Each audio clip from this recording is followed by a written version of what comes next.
আজকে করবো দারুণ স্বাদের একটা রেসিপি। এই দেখো, এখানে আমি ওল ডাঁটা আর ওলের পাতা দুটোই একটু ভাপিয়ে নিয়েছি। আর এখানে রসুন কুচি নিয়েছি, পেঁয়াজ কুচি নিয়েছি, আর দেবো একটু ছোটো ছোটো চিংড়ি মাছ, সেই দেশি চিংড়ি, ওই একটু ছাড়িয়ে নিয়েছি। আর এখানে নারকেল, কাঁচা লঙ্কা বেটে নিয়েছি। তো আজকে আমি এই সুস্বাদু একটা তরকারি রান্না করবো, তার জন্য আমি কড়াই বসিয়ে দিয়েছি। এবার তেলটা দিয়ে দিচ্ছি। এই তরকারিটা আপনারা হয়তো অনেকেই খেয়েছেন, আবার অনেকে খায়নি।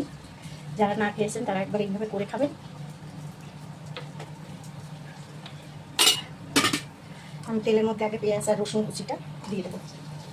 এটার মধ্যে কোনো ফোড়ন দেবো না, শুধু এই পেঁয়াজ দিয়ে চিংড়ি মাছ দিয়ে করবো। এটা বেশ একটু ভালো করে লাল লাল করে ভাজা হবে, তখন আমি চিংড়ি মাছটা দেবো। পেঁয়াজটা আমার লাল লাল ভাজা হয়ে গেছে, আমি এবার চিংড়ি মাছটা ভেজে দিচ্ছি। আর হ্যাঁ, চিংড়ি মাছ কিন্তু বেশি একটা ভাজবেন না, তাহলে কিন্তু শক্ত হয়ে যাবে। আর চিংড়ি মাছটা নরম থাকলে খেতে টেস্ট হবে। তাই কোনো রকম হালকা একটু ভেজে তারপরে আমি এই নারকেল আর কাঁচা লঙ্কাটা দিয়ে দেবো। 2 মিনিট মতন ভাজলে ব্যাস। তারপরে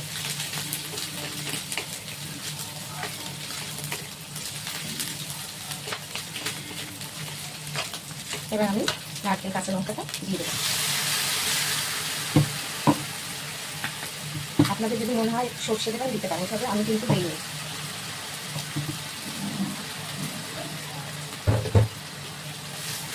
এবার এটাকে আমি এরকম করে ভালো করে আবার নেড়ে নেবো। এর মধ্যে আমি স্বাদ মতন নুন দিয়ে দেবো, আর দিয়ে দেবো হলুদ গুঁড়ো 1/2 চা চামচ। আর মিষ্টিটা আমি একটু পরে দেবো। এবার আমি এটাকেও ভালো করে একটু কষাবো। তারপরে আমি ওই ওলের ডাঁটা আর পাতা মেশানো ওইগুলো দিয়ে দেবো। আমার এটা কষানো হয়ে গেছে, আমি এবারে এটাকে ঢেলে দেবো।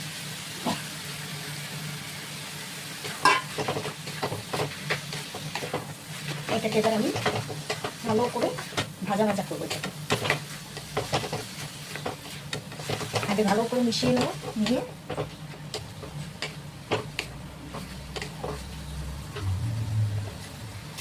এবার আমি মিষ্টিটা দিয়ে দেবো। 1 চামচ মিষ্টি দিয়েছি। এতে আর কিছু দেওয়া নেই, এখন শুধু ঢেকে ঢেকে এটাকে ভাজা করবো। আর এইভাবে আপনারা একবার খেয়ে দেখবেন ওলের ডাঁটা। চাইলে শাকগুলো আলাদা খেতে পারেন, আমি অল্প শাক যেহেতু আমি ওগুলো একসঙ্গে দিয়ে দিয়েছি।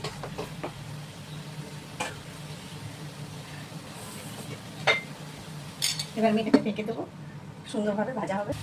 আর এটা মোটামুটি হয়ে গেছে। এইভাবে আপনারা করে খাবেন। আর হ্যাঁ, অবশ্যই কমেন্ট করতে ভুলবেন না, ঠিক আছে? আমার রান্না যদি ভালো লাগে আমার চ্যানেলে সার্চ করবেন, পেয়ে যাবেন যে আমি কীভাবে রান্না করি। আপনারা সেইটা দেখে আমাকে কমেন্টে জানাবেন।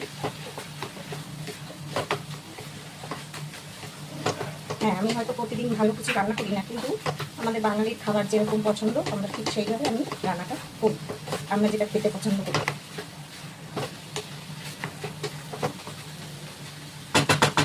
এটা একটু জল টানলেই নামিয়ে দেবো।